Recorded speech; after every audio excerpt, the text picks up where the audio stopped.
What's up guys, Tommy Bowyer here from Movie Rewind, and today I will be ranking the Spider-Man films. So without further ado, let's get into it.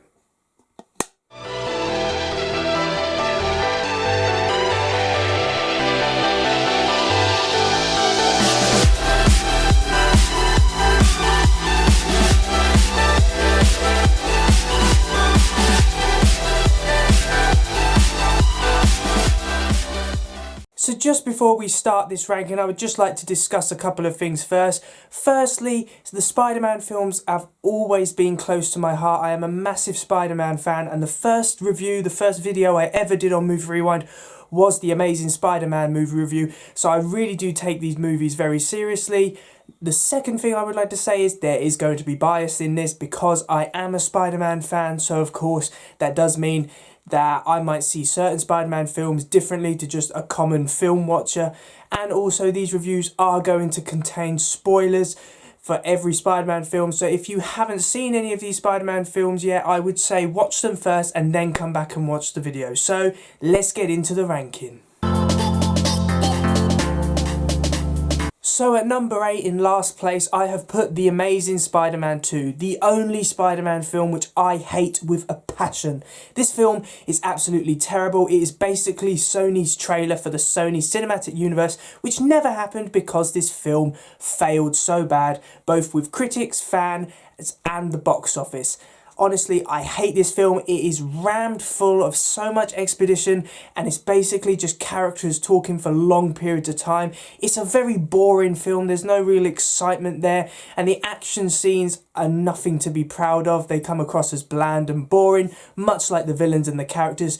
The only thing which is decent in this film is Andrew Garfield and Emma Stone's relationship as the main characters. They have a good relationship on screen, and that basically carries the film. However, apart from that, this film is rubbish, and I would never recommend it even to my worst enemy. So that's why The Amazing Spider-Man 2 is at the bottom of this list. So Spider-Man 3 is really a mixed bag for me. Do I find it enjoyable? Yes, I find it an enjoyable film. However, compared to other Spider-Man films, yes, it does have its fair share of problems. Honestly, the main problem with Spider-Man 3 is that due to studio interference, it has too many villains. It has 3 villains, New Goblin, Sandman, and Venom.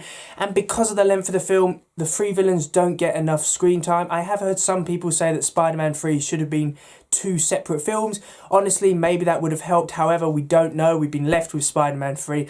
And I think the main problem is with Spider-Man 3 is because there's so many villains, there's just not enough time to make a coherent story. This film feels very disjointed. At one point, Sandman seems to be the main villain, and then New Goblin seems to be the main villain, and then out pops Venom and he's the main villain. So it just feels incredibly disjointed. There are some really good things in Spider-Man 3. The Sandman scene, when he's coming together after being transformed into Sandman, is the best scene in any Spider-Man film. However, some scenes are of course the worst. The infamous dancing scene, they got the idea of the black-suited Spider-Man so wrong in this film. It's nothing like what they made it out to be. Spider-Man 3 I can watch and I can enjoy it. However, there are problems which really do bug me, so that's why I've placed it at this position on the list. Next up is of course The Amazing Spider-Man. Now, The Amazing Spider-Man is a strange film for me because when it was first released, I said that it was the best Spider-Man film ever released. However, looking back on it now, yes, there are quite a few problems with the film. I like Andrew Garfield's performance as Spider-Man. I think he makes a better Spider-Man than he does Peter Parker. It's obviously his weak spot, playing Peter Parker. Emma Stone is great as Gwen Stacy, and Emma Stone and Andrew Garfield have a great relationship on screen, and they carry this film much like they did The Amazing Spider-Man 2. I am a bit biased with The Amazing Spider-Man because it does contain Lizard. I personally think Lizard is portrayed really well in this film, and the action scene in the school between Spider-Man and Lizard is great. I honestly love that action scene. However, there are quite a few problems with The Amazing Spider-Man, namely the tone. This was at a time when comic book films were really trying to be darker and more gritty, and it does work with Spider-Man. However, the tone is sometimes all over the place. I don't think they realise exactly what kind of film they want it to be. And of course, it's another origin story. We see Uncle Ben get shot again, which, because this film was released 10 years after the first Spider-Man, it weren't very long before we were seeing yet again the same origin story played over. So I like The Amazing Spider-Man. I think the performances are strong, the action scenes are good. However, tonally, I just think it's all over the place. It seems a bit confused, this film, much like I was confused when I was trying to contact Matthew that time. You cannot hear me.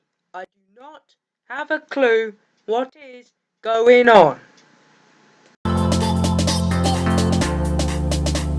At number 5, I have put Spider-Man Homecoming. Now, this is a really strong MCU film, and you'll notice I've called this film an MCU film because it follows very much the same tone, style, and formula as a Marvel Cinematic Universe film.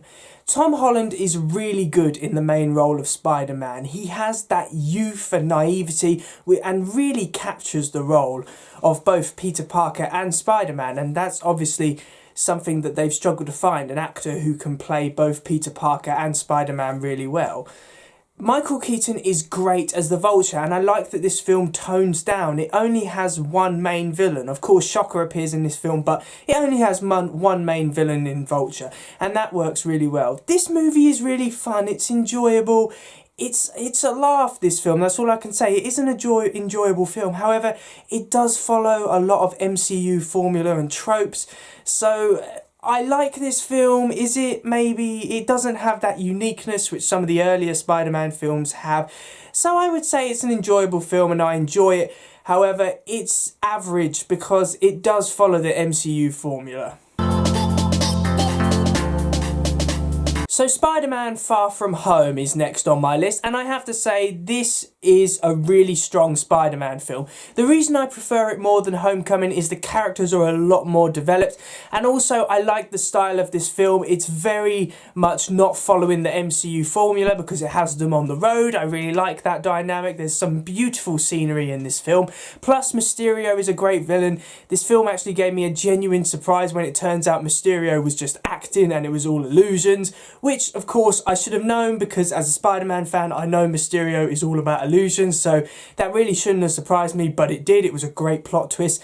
I like the relationship between Peter Parker and MJ, and when they get together at the end of the film, it's actually a really good feeling. You're happy to see them be together. And also, Spider-Man Far From Home brings back the legend, which is J.K. Simmons in the role of J. Jonah Jameson.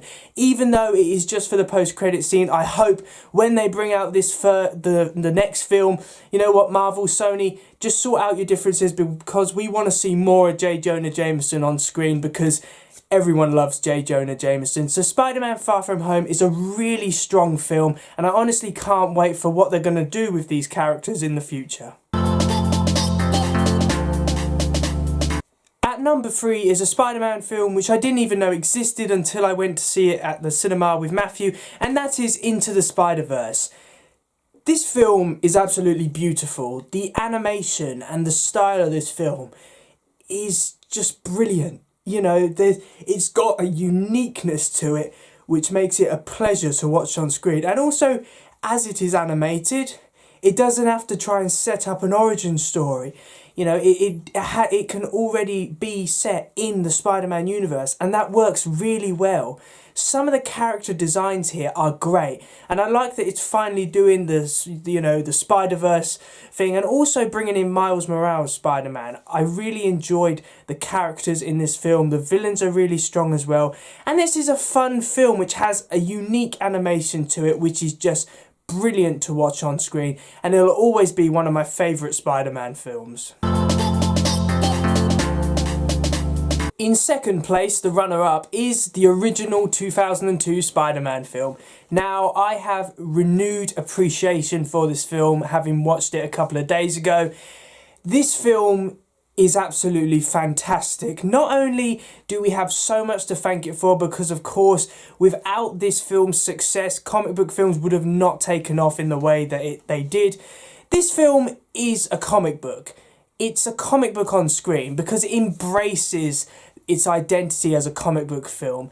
Yes, it is an origin film. I don't mind that. I find this origin story really well done, and it really does capture the essence of Spider-Man. Tobey Maguire is brilliant as the main character.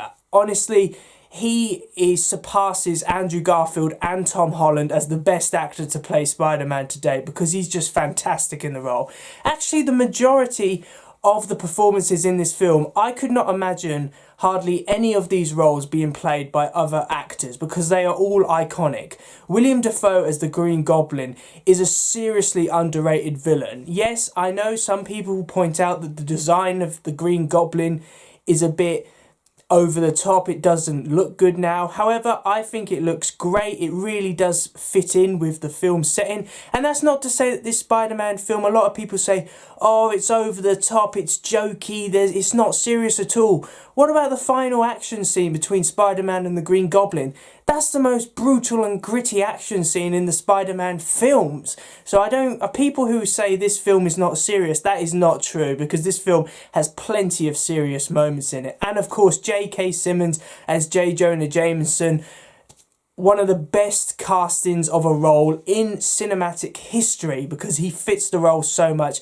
Honestly, Spider-Man is one of my favourite films, and it's my favourite Spider-Man film. It's not the best Spider-Man film, but it is one of my favourites, so that is why I've put it on this list. And in first place is, of course, Spider-Man 2. This film has everything a Spider-Man film should have. It has great characters, it has a memorable and relatable villain, and it has superb action scenes. I love everything about Spider-Man 2. It has a great storyline in Spider-Man being conflicted between his duties as a superhero and what Peter Parker really wants, which is of course to be with Mary Jane Watson. It has a relatable villain in Doc Ock, played brilliantly by Alfred Molina. He has a performance which makes you really sorry for the character. It's not just a straightforward, he's an evil villain, he can't be reasoned with. There's a lot of emotion and development there which works really well, and I do credit Alfred Molina for his great performance as Doc Ock. I really enjoy Spider-Man 2, and actually at the end of the film when Peter Parker finally gets Mary Jane Watson, I think that is such a great moment, and what a way to end the film. Honestly, I get a bit emotional at the end of this film because it's not following a formula which the MCU has, and honestly, I think the problem with the MCU is you either follow because they're all set in the same universe, there's a certain tone and style which all MCU movies have because they're set in the same universe. Spider-Man 2 has this uniqueness to it which you really don't see anymore.